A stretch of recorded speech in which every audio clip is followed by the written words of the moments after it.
अध्याय 28 पुरंजन को स्त्री योनि की प्राप्ति और अविज्ञात के उपदेश से उसका मुक्त होना। श्री नारद जी कहते हैं, राजन, फिर भय नामक यवनराज के आज्ञाकारी सैनिक प्रज्वार और काल कन्या के साथ इस पृथ्वी तल पर सर्वत्र विचरने लगे। एक बार उन्होंने बड़ी वेग से बूढ़े सांप से सुरक्षित और संसार की सब प्रकार की सुख सामग्री से संपन्न पुरंजनपुरी को घेर लिया। तब जिसके चंगुल में फंसकर पुरुष शीघ्र ही निस्सार हो जाता है, वह काल कन्या बलात् उस पुरी की प्रजा को भोगने लगी। उस समय वे यवन भी काल कन्या के द्वारा भोगी जाती हुई उस पुरी में चारों ओर से भिन्न भिन्न द्वारों से घुसकर उसका विध्वंस करने लगे।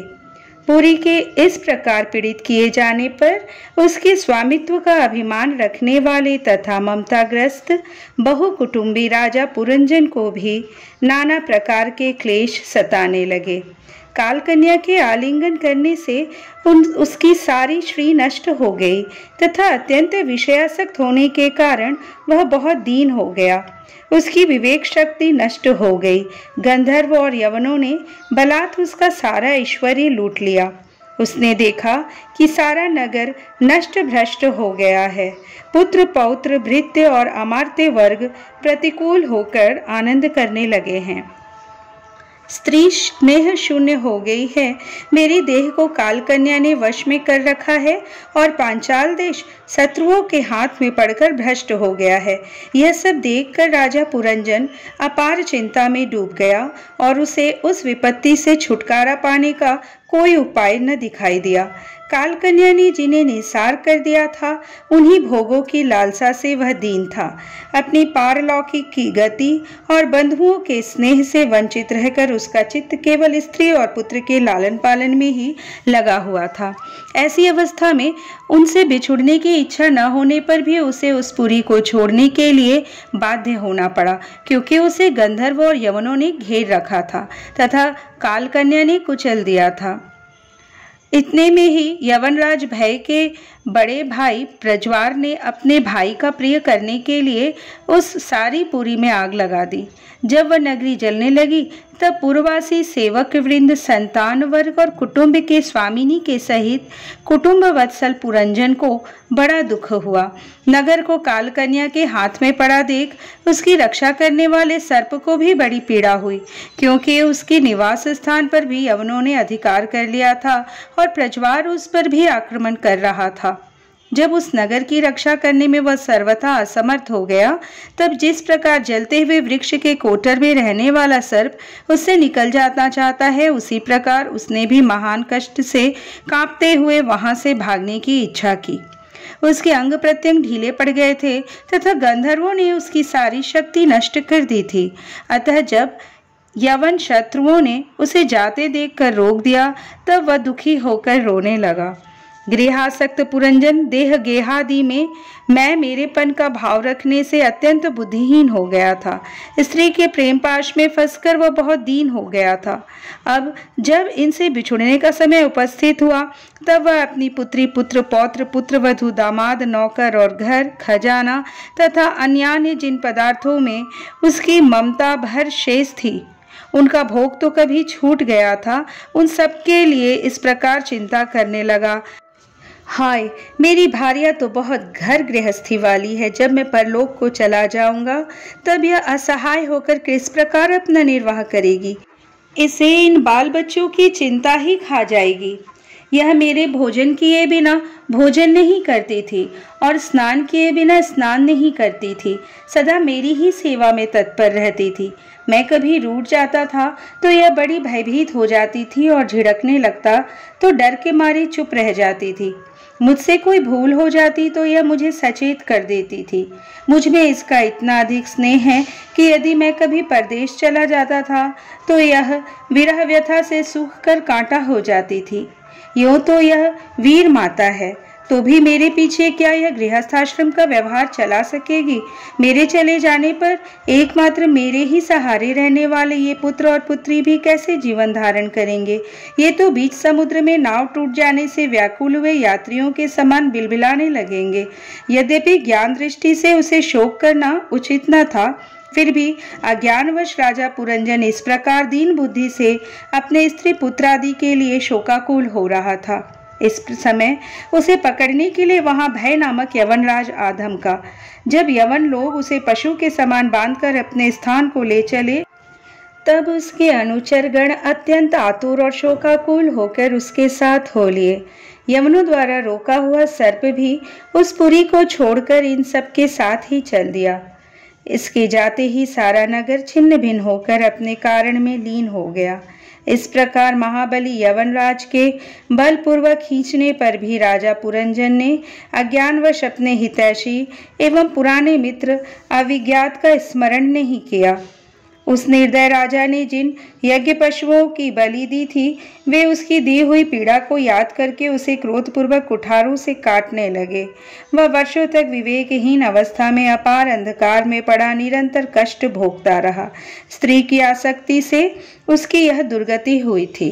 अंत समय में पुरंजन को उसी का चिंतन बना हुआ था, इसलिए दूसरे जन्म में वह नृप श्रेष्ठ विदर्भ राज के यहाँ सुंदरी कन्या होकर उत्पन्न हुआ।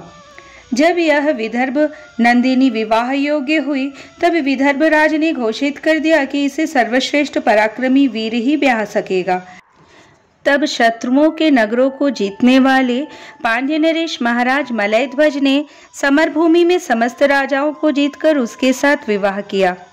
उससे महाराज मलयध्वज ने एक श्याम लोचना कन्या और उससे छोटे 7 पुत्र उत्पन्न किए, जो आगे चलकर द्रविड़ देश के 7 राजा हुए।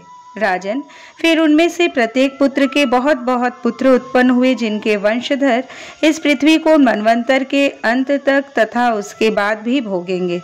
राजा मलयध्वज की पहली पुत्री बड़ी व्रतशीला थी। उसके साथ अगस्त्य ऋषि का विवाह हुआ। उससे उनके दृढ़च्युत नाम का पुत्र हुआ और दृढ़च्युत के इद्मवाह हुआ। अंत में राजर्षि मलयध्वज पृथ्वी को पुत्रों में बांटकर भगवान श्री कृष्ण की आराधना करने की इच्छा से मलय पर्वत पर चले। उस समय चंद्री का जिस प्रकार चंद्रदेव का अनुसरण करती है, उसी प्रकार मत्तलोचना वैदर्भी ने अपने घर, पुत्र और समस्त भोगों को तिलांजलि दे पांड्य नरेश का अनुगमन किया। वहां चंद्रवसा, ताम्रपर्णी और वटोदका नाम की 3 नदियां थीं। उनके पवित्र जल में स्नान करके वे प्रतिदिन अपने शरीर और अंतःकरण को निर्मल करते थे। वहां रहकर उन्होंने कंद, बीज, मूल, फल, पुष्प, पत्ते, तृण और जल से ही निर्वाह करते हुए बड़ा कठोर तप किया। इससे धीरे धीरे उनका शरीर बहुत सूख गया। महाराज मलयध्वज ने सर्वत्र समदृष्टि रखकर शीत, उष्ण, वर्षा, वायु, भूख, प्यास, प्रिय, अप्रिय और सुख दुख आदि सभी द्वंद्वों को जीत लिया। तप और उपासना से वासनाओं को निर्मूल कर तथा यम नियम आदि के द्वारा इंद्रिय, प्राण और मन को वश में करके वे आत्मा में ब्रह्म भावना करने लगे। इस प्रकार 100 दिव्य वर्षों तक स्थानों के समान निश्चल भाव से एक ही स्थान पर बैठे रहे। भगवान वासुदेव में सुदृढ़ प्रेम हो जाने के कारण इतने समय तक उन्हें शरीर आदि का भी ध्यान न हुआ। राजन, गुरु स्वरूप साक्षात श्री हरि के उपदेश किए हुए तथा अपने अंतःकरण में सब ओर स्फुरित होने वाले विशुद्ध विज्ञान दीप से उन्होंने देखा कि अंतःकरण की वृत्ति का प्रकाशक आत्मा स्वप्न अवस्था की भांति देहादि समस्त उपाधियों में व्याप्त तथा उनसे पृथक भी है। ऐसा अनुभव करके वे सब ओर से उदासीन हो गए। फिर अपनी आत्मा को परब्रह्म में और परब्रह्म को आत्मा में अभिन्न रूप से देखा और अंत में इस अभेद चिंतन को भी त्याग कर सर्वथा शांत हो गए। राजन, इस समय पति परायणा वैदर्भी सब प्रकार के भोगों को त्याग कर अपने परम धर्मज्ञ पति मलयध्वज की सेवा बड़े प्रेम से करती थी। वह चीर वस्त्र धारण किए रहती। व्रत उपासनादि के कारण उसका शरीर अत्यंत कृश हो गया था और सिर के बाल आपस में उलझ जाने के कारण उसमें लटें पड़ गई थी।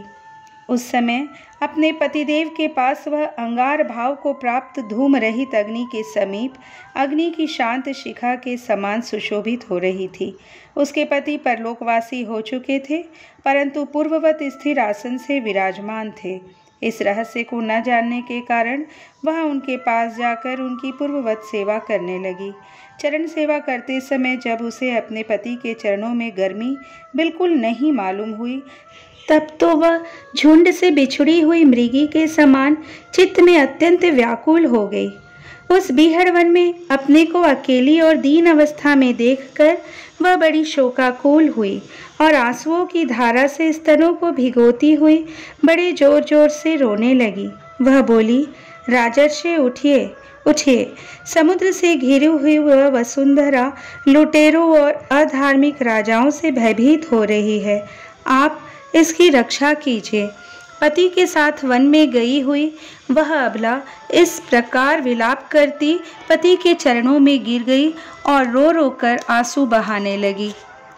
लकड़ियों की चिता बनाकर उसने उस पर पति का शव रखा और अग्नि लगाकर विलाप करते करते स्वयं सती होने का निश्चय किया। राजन, इसी समय उसका कोई पुराना मित्र, एक आत्मज्ञानी ब्राह्मण वहां आया।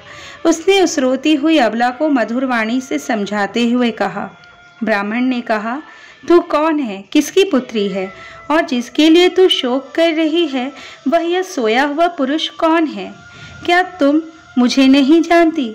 मैं वही तेरा मित्र हूँ जिसके साथ तो पहले विचरा करती थी। सखे, क्या तुम्हें अपनी याद आती है? किसी समय मैं तुम्हारा अविज्ञात नाम का सखा था। तुम पृथ्वी के भोग भोगने के लिए निवास स्थान की खोज में मुझे छोड़कर चले गए थे। आर्य, पहले मैं और तुम एक दूसरे के मित्र एवं मानस निवासी हंस थे। हम दोनों सहस्त्रों वर्षों तक बिना किसी निवास स्थान के ही रहे थे, किंतु मित्र, तुम विषय भोगों की इच्छा से मुझे छोड़कर यहाँ पृथ्वी पर चले आए। यहाँ घूमते घूमते तुमने एक स्त्री का रचा हुआ स्थान देखा। उसमें 5 बगीचे, 9 दरवाजे, 1 द्वारपाल, 3 परकोटे, 6 वैश्य कुल और 5 बाजार थे। वह 5 उपादान कारणों से बना हुआ था और उसकी स्वामिनी एक स्त्री थी। महाराज, इंद्रियों के 5 विषय उसके बगीचे थे और 9 इंद्रिय छिद्र द्वार थे। तेज, जल और अन्न 3 परकोटे थे। मन और 5 ज्ञानेन्द्रियां, 6 वैश्य कुल थे। क्रियाशक्ति रूप कर्मेंद्रियां ही बाजार थीं। 5 भूत उसके कभी क्षीण न होने वाले उपादान कारण थे और बुद्धि शक्ति ही उसकी स्वामिनी थी। यह ऐसा नगर था जिसमें प्रवेश करने पर पुरुष ज्ञान शून्य हो जाता है, अपने स्वरूप को भूल जाता है।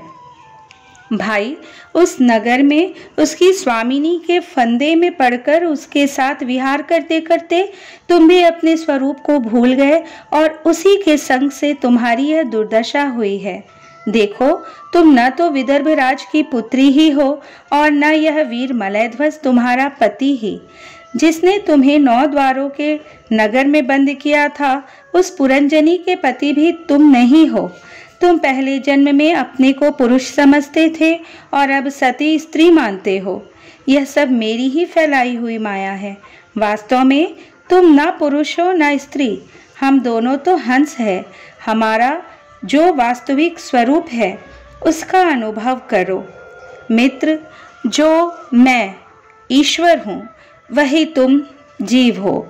तुम मुझसे भिन्न नहीं हो और तुम विचार पूर्वक देखो, मैं भी वही हूँ जो तुम हो। ज्ञानी पुरुष हम दोनों में कभी थोड़ा सा भी अंतर नहीं देखते।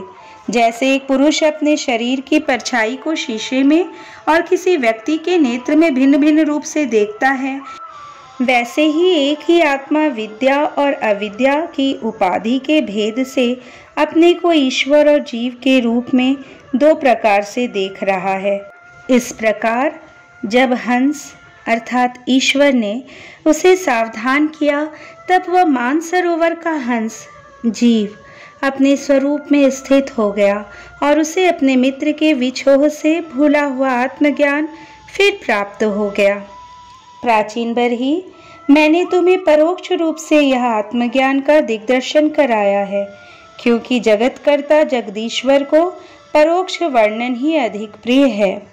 इस तरह श्रीमद् भागवत महापुराण के चतुर्थ स्कंद का 28वां अध्याय संपूर्ण हुआ। अध्याय 29 पुरंजनोपाख्यान का तात्पर्य। राजा प्राचीन भरही ने कहा, भगवन, मेरी समझ में आपके वचनों का अभिप्राय पूरा नहीं आ रहा है। विवेक की पुरुष ही इनका तात्पर्य समझ सकते हैं, हम कर्म मोहित जीव नहीं।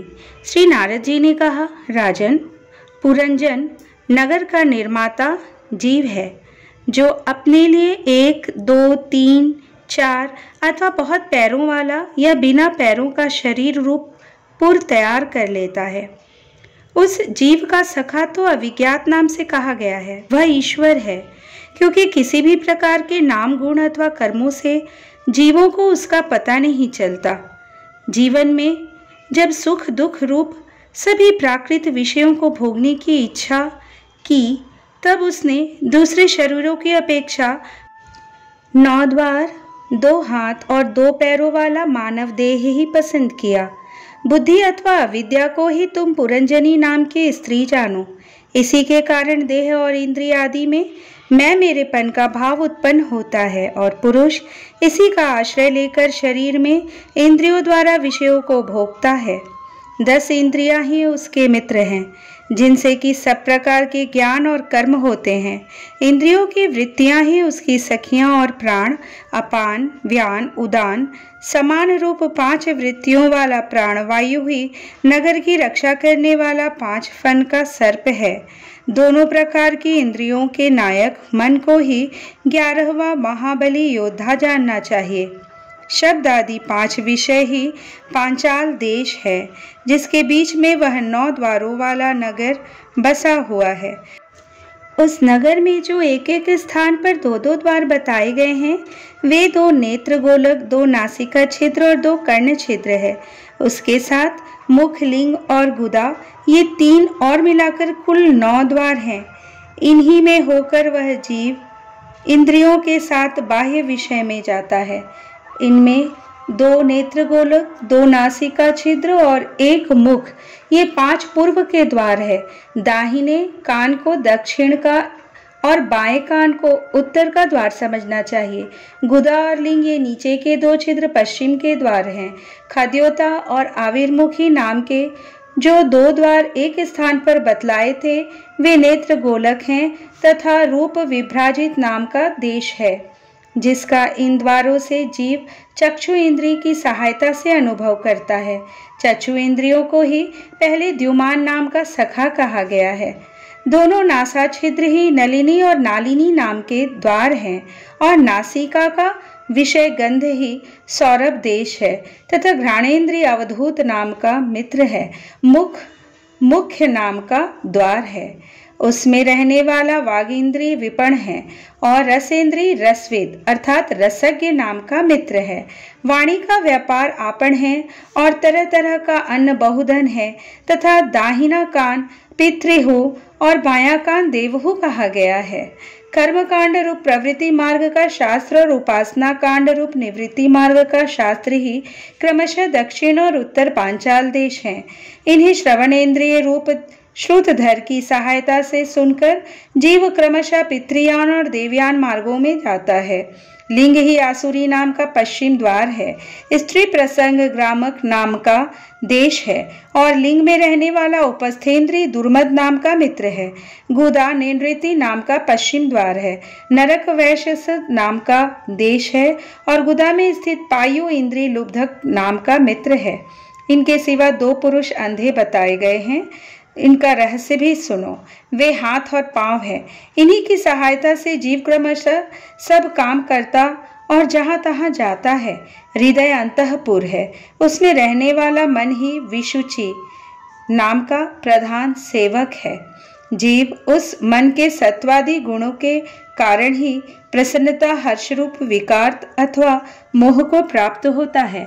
बुद्धि अर्थात राजमहिषी पुरंजनी जिस प्रकार स्वप्नावस्था में विकार को प्राप्त होती है और जागृत अवस्था में इंद्रिय आदि को विकृत करती है, उसके गुणों से लिप्त होकर आत्मा भी उसे उसी रूप को, उसकी वृत्तियों का अनुसरण करने को बाध्य होता है। यद्यपि वस्तुतः वह उसका निर्विकार साक्षी मात्र ही है, शरीर ही रथ है। उसमें ज्ञानेंद्रिय रूप 5 घोड़े जुते हुए हैं। देखने में संवत्सर रूप काल के समान ही उसका अप्रतिहत वेग है। वास्तव में वह गतिहीन है। पुण्य और पाप ये 2 प्रकार के कर्म ही उसके पहिए हैं। 3 गुण ध्वजा है, 5 प्राण डोरियां हैं, मन बागडोर है, बुद्धि सारथी है, हृदय बैठने का स्थान है, सुख दुख आदि द्वंद्व जुए हैं, इंद्रियों के 5 विषय उसमें रखे हुए आयुध हैं और त्वचा आदि 7 धातुएं उसके आवरण हैं। 5 कर्मेंद्रियां उसकी 5 प्रकार की गति है। इस रथ पर चढ़कर रथी रूप यह जीव मृग तृष्णा के समान मिथ्या विषयों की ओर दौड़ता है। 11 इंद्रियां उसकी सेना है तथा 5 ज्ञानेंद्रियों के द्वारा उन इंद्रियों के विषयों को अन्यायपूर्वक ग्रहण करना ही उसका शिकार खेलना है। जिसके द्वारा काल का ज्ञान होता है वह संवत्सर ही चंडवेक नामक गंधर्वराज है। उसके अधीन जो 360 गंधर्व बताए गए थे वे दिन हैं और 360 गंधर्वियां रात्रि हैं। ये बारी बारी से चक्कर लगाते हुए मनुष्य की आयु को हरते रहते हैं। वृद्धावस्था ही साक्षात काल कन्या है। उसे कोई भी पुरुष पसंद नहीं करता। तब मृत्यु रूप यवनराज ने लोक का संहार करने के लिए उसे बहन मानकर स्वीकार कर लिया। आधि अर्थात मानसिक क्लेश और व्याधि, रोग आदि शारीरिक कष्ट ही उस यवनराज के पैदल चलने वाले सैनिक हैं तथा प्राणियों को पीड़ा पहुंचाकर शीघ्र ही मृत्यु के मुख में ले जाने वाला शीत और उष्ण 2 प्रकार का ज्वर ही प्रज्वार नाम का उसका भाई है। इस प्रकार यह देहाभिमानी जीव अज्ञान से आच्छादित होकर अनेक प्रकार के आधि भौतिक, आध्यात्मिक और आधि दैविक कष्ट भोगता हुआ 100 वर्ष तक मनुष्य शरीर में पड़ा रहता है। वस्तुतः तो वह निर्गुण है, किंतु प्राण, इंद्रिय और मन के धर्मों को अपने में आरोपित कर मैं मेरेपन के अभिमान से बंधकर क्षुद्र विषयों का चिंतन करता हुआ तरह तरह के कर्म करता रहता है। यह यद्यपि स्वयं प्रकाश है, तथापि जब तक सबके परम गुरु आत्मस्वरूप श्री भगवान के स्वरूप को नहीं जानता तब तक प्रकृति के गुणों में ही बंधा रहता है। उन गुणों का अभिमान होने से वह विवश होकर सात्विक, राजस और तामस कर्म करता है तथा उन कर्मों के अनुसार भिन्न भिन्न योनियों में जन्म लेता है। वह कभी तो सात्विक कर्मों के द्वारा प्रकाश बहुल स्वर्ग आदि लोक प्राप्त करता है, कभी राजसी कर्मों के द्वारा दुखमय रजोगुणी लोकों में जाता है जहाँ उसे तरह तरह के कर्मों का क्लेश उठाना पड़ता है, और कभी तमोगुणी कर्मों के द्वारा शोक बहुल तमोमयी योनियों में जन्म लेता है। इस प्रकार अपने कर्म और गुणों के द्वारा देव योनि, मनुष्य योनि अथवा पशु पक्षी योनि में जन्म लेकर वह अज्ञानांध जीव कभी पुरुष, कभी स्त्री और कभी नपुंसक होता है। जिस प्रकार बेचारा भूख से व्याकुल कुत्ता दर दर भटकता हुआ अपने प्रारब्ध अनुसार कहीं डंडा खाता है और कहीं भात खाता है, उसी प्रकार यह जीव चित्त में नाना प्रकार की वासनाओं को लेकर ऊंचे नीचे मार्ग से ऊपर नीचे अथवा मध्य के लोकों में भटकता हुआ अपने कर्म के अनुसार सुख दुख भोगता रहता है। आधि दैविक, आधि भौतिक और आध्यात्मिक इन 3 प्रकार के दुखों में से किसी भी एक से जीव का सर्वथा छुटकारा नहीं हो सकता। यदि कभी वैसा जान पड़ता है तो वह केवल तात्कालिक निवृत्ति ही है। वह ऐसी ही है जैसे कोई सिर पर भारी बोझ ढोकर ले जाने वाले पुरुष उसे कंधे पर रख ले। इसी तरह सभी प्रतिक्रिया दुख निवृत्ति जाननी चाहिए। यदि किसी उपाय से मनुष्य एक प्रकार के दुख से छुट्टी पाता है तो दूसरा दुख आकर उसके सिर पर सवार हो जाता है।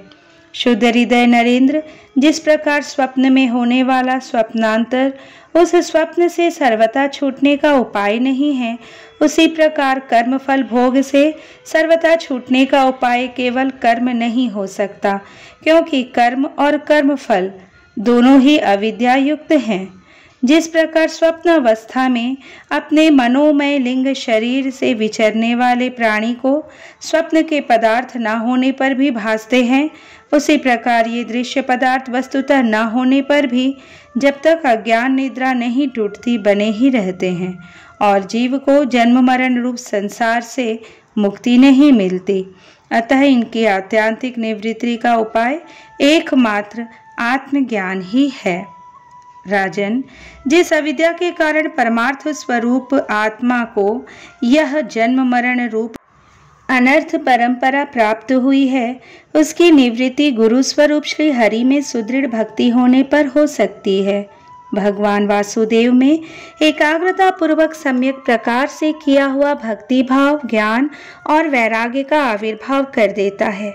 राजर्षि, यह भक्ति भाव भगवान की कथाओं के आश्रित रहता है, इसलिए जो श्रद्धा पूर्वक उन्हें प्रतिदिन सुनता या पढ़ता है उसे बहुत शीघ्र इसकी प्राप्ति हो जाती है। राजन, जहाँ भगवत गुणों को कहने और सुनने में तात्पर्य विशुद्ध चित्त भक्तजन रहते हैं, उस साधु समाज में सब और महापुरुषों के मुख से निकले हुए श्री मधुसूदन भगवान के चरित्र रूप शुद्ध अमृत की अनेकों नदियां बहती रहती है। जो लोग अतृप्त चित्त से श्रवण में तत्पर अपने कर्ण कुहरों द्वारा उस अमृत का छक्कर पान करते हैं, उन्हें भूख प्यास भय शोक और मोह आदि कुछ भी बाधा नहीं पहुंचा सकते। हाय, स्वभावतः प्राप्त होने वाले इन क्षुधा पिपास आदि विघ्नों से सदा घिरा हुआ जीव समुदाय श्री हरि के कथामृत सिंधु से प्रेम नहीं करता। साक्षात प्रजापतियों के पति ब्रह्मा जी, भगवान शंकर स्वयंभू मनु, दक्षादि प्रजापतिगण, सनकादि नैष्ठिक ब्रह्मचारी, मरीचि अत्रि अंगिरा पुलत से पुलह क्रतु भृगु वशिष्ठ और मैं, ये जितने ब्रह्मवादी मुनिगण हैं, समस्त वांग्मय के अधिपति होने पर भी तप उपासना और समाधि के द्वारा ढूंढ ढूंढ कर हार गए, फिर भी उस सर्वसाक्षी परमेश्वर को आज तक न देख सके। वेद भी अत्यंत विस्तृत है, उसका पार पाना हंसी खेल नहीं है। अनेकों महानुभाव उसकी आलोचना करके मंत्रों में बताए हुए वज्र हस्तवादी गुणों से युक्त इंद्र आदि देवताओं के रूप में भिन्न भिन्न कर्मों के द्वारा यद्यपि उस परमात्मा का ही यजन करते हैं, तथापि उसके स्वरूप को वे भी नहीं जानते। हृदय में बार बार चिंतन किए जाने पर भगवान जिस समय जिस जीव पर कृपा करते हैं, उसी समय वह लौकिक व्यवहार एवं वैदिक कर्म मार्ग की बद्धमूल आस्था से छुट्टी पा जाता है। बहिर्ष्मन, तुम इन कर्मों में परमार्थ बुद्धि मत करो, ये सुनने में ही प्रिय जान पड़ते हैं, परमार्थ का तो स्पर्श भी नहीं करते। ये जो परमार्थवत दीख पड़ते हैं, इसमें केवल अज्ञान ही कारण है। जो मलिनमती कर्मवादी लोग वेद को कर्म परक बताते हैं, वे वास्तव में उसका मर्म नहीं जानते। इसका कारण यही है कि वे अपने स्वरूप भूत लोक अर्थात आत्म तत्व को नहीं जानते, जहाँ साक्षात श्री जनार्दन भगवान विराजमान हैं। पूर्व की ओर अग्रभाग वाले कुशाओं से संपूर्ण भूमंडल को आच्छादित करके अनेकों पशुओं का वध करने से तुम बड़े कर्माभिमानी और उद्यत हो गए हो, किंतु वास्तव में तुम्हें कर्म या उपासना किसी के भी रहस्य का पता नहीं है। वास्तव में कर्म तो वही है जिससे श्री हरि को प्रसन्न किया जा सके, और विद्या भी वही है जिससे भगवान में चित्त लगे। श्री हरि संपूर्ण देहधारियों के आत्मा, नियामक और स्वतंत्र कारण हैं, अतः उनके चरणतल ही मनुष्यों के एकमात्र आश्रय हैं और उन्हीं से संसार में सबका कल्याण हो सकता है। जिससे किसी को अणुमात्र भी भय नहीं होता, वही उसका प्रियतम आत्मा है। ऐसा जो पुरुष जानता है वही ज्ञानी है, और जो ज्ञानी है वही गुरु एवं साक्षात श्री हरि हैं। श्री नारद जी कहते हैं, पुरुष श्रेष्ठ, यहाँ तक तो जो कुछ कहा गया है उससे तुम्हारे प्रश्न का उत्तर हो गया। अब मैं एक भली भांति निश्चित किया हुआ गुप्त साधन बताता हूँ, ध्यान देकर सुनो। पुष्प वाटिका में अपनी हरिणी के साथ विहार करता हुआ एक हरिण मस्त घूम रहा है। वह दूब आदि छोटे छोटे अंकुरों को चर रहा है। उनके कान भौरों के मधुर गुंजार में लगे रहे हैं। उसके सामने ही दूसरे जीवों को मारकर अपना पेट पालने वाले भेड़िए ताक लगाए खड़े हैं और पीछे से शिकारी व्याध ने बींधने के लिए उस पर बाण छोड़ दिया है। परंतु हरिण इतना बेसुध है कि उसे उसका कुछ भी पता नहीं है। एक बार इस हरिण की दशा पर विचार करो। राजन, इस रूप का आशय सुनो। यह मृतप्राय हरिण तुम ही हो। तुम अपनी दशा पर विचार करो। पुष्पों की तरह ये स्त्रियां केवल देखने में सुंदर है। इन स्त्रियों के रहने का घर ही पुष्प वाटिका है। इसमें रहकर तुम पुष्पों के मधु और गंध के समान क्षुद्र सकाम कर्मों के फल रूप जीभ और जननेन्द्रिय को प्रिय लगने वाले भोजन तथा स्त्री संग आदि तुच्छ भोगों को ढूंढ रहे हो। स्त्रियों से घिरे रहते हो और अपने मन को तुमने उन्हीं में फंसा रखा है। स्त्री पुत्रों का मधुर भाषण ही भौरों का मधुर गुंजार है। तुम्हारे कान उसी में अत्यंत आसक्त हो रहे हैं। सामने ही भेड़ियों के झुंड के समान काल के अंश दिन और रात तुम्हारी आयु को हर रहे हैं, परंतु तुम उनकी कुछ भी परवाह न कर गृहस्थी के सुखों में मस्त हो रहे हो। तुम्हारे पीछे गुपचुप लगा हुआ शिकारी काल अपने बिछे हुए बाण से तुम्हारे हृदय को दूर से ही बींध डालना चाहता है। इस प्रकार अपने को मृग की सी स्थिति में देखकर तुम अपने चित्त को, हृदय को भीतर निरुद्ध करो और नदी की भांति प्रवाहित होने वाली श्रवण इंद्रिय की बाह्य वृत्ति को चित्त में स्थापित करो, अंतर्मुखी करो। जहाँ कामी पुरुषों की चर्चा होती रहती है, उस गृहस्थाश्रम को छोड़कर परमहंसों के आश्रय श्री हरि को प्रसन्न करो और क्रमशः सभी विषयों से विरक्त हो जाओ। राजा प्राचीन बरही ने कहा, भगवान, आपने कृपा करके मुझे जो उपदेश दिया उसे मैंने सुना और उस पर विशेष रूप से विचार भी किया। मुझे कर्म का उपदेश देने वाले इन आचार्यों को निश्चय ही इसका ज्ञान नहीं है। यदि वे इस विषय को जानते तो मुझे इसका उपदेश क्यों न करते। विप्रवर, मेरे उपाध्यायों ने आत्म तत्व के विषय में मेरे हृदय में जो महान संशय खड़ा कर दिया था उसे आपने पूरी तरह से काट दिया। इस विषय में इंद्रियों की गति न होने के कारण मंत्रद्रष्टा ऋषियों को भी मोह हो जाता है।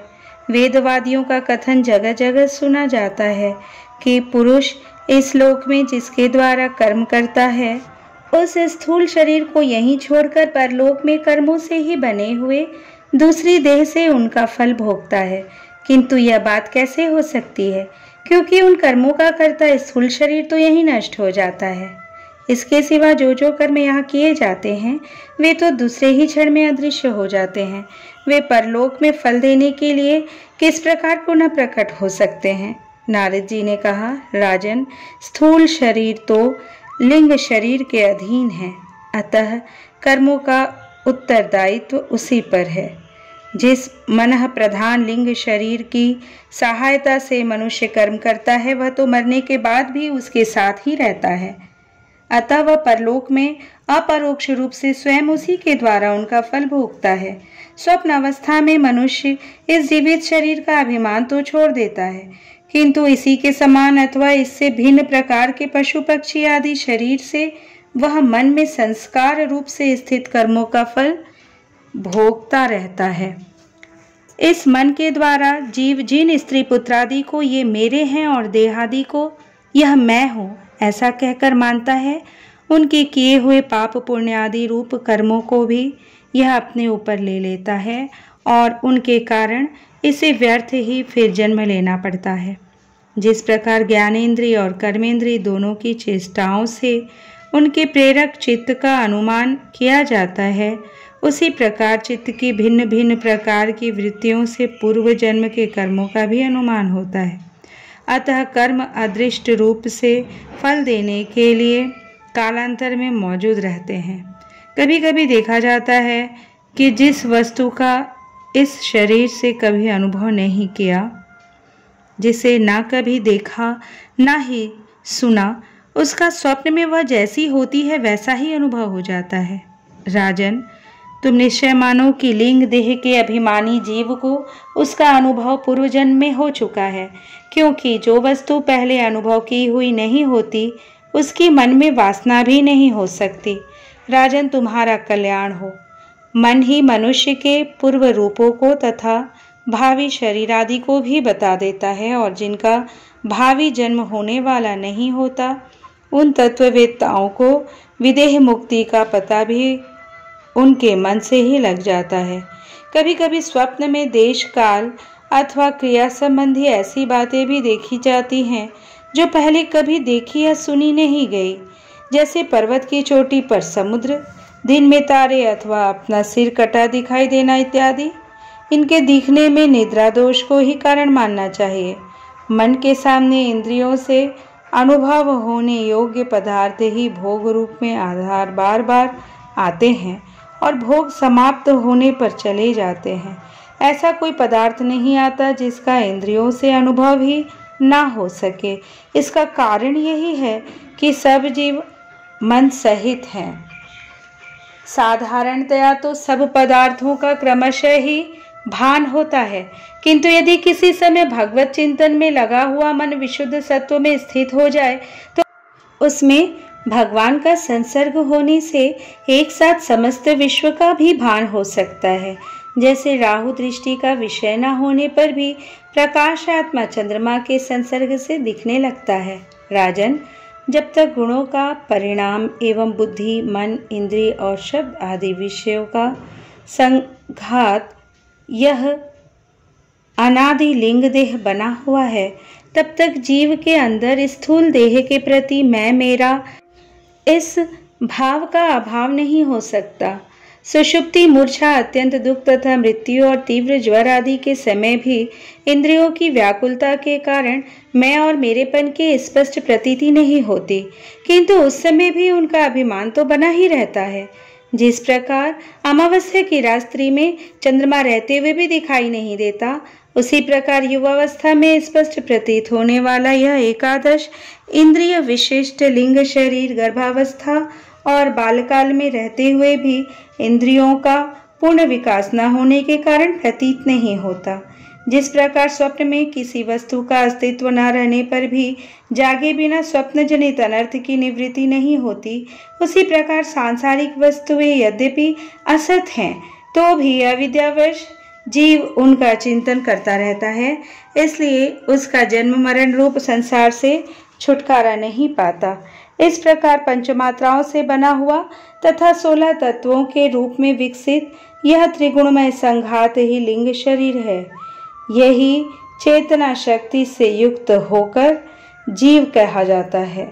इसी के द्वारा पुरुष भिन्न भिन्न देहों को ग्रहण करता और त्यागता है तथा इसी से उसे शोक, हर्ष, भय, दुख और सुख आदि का अनुभव होता है।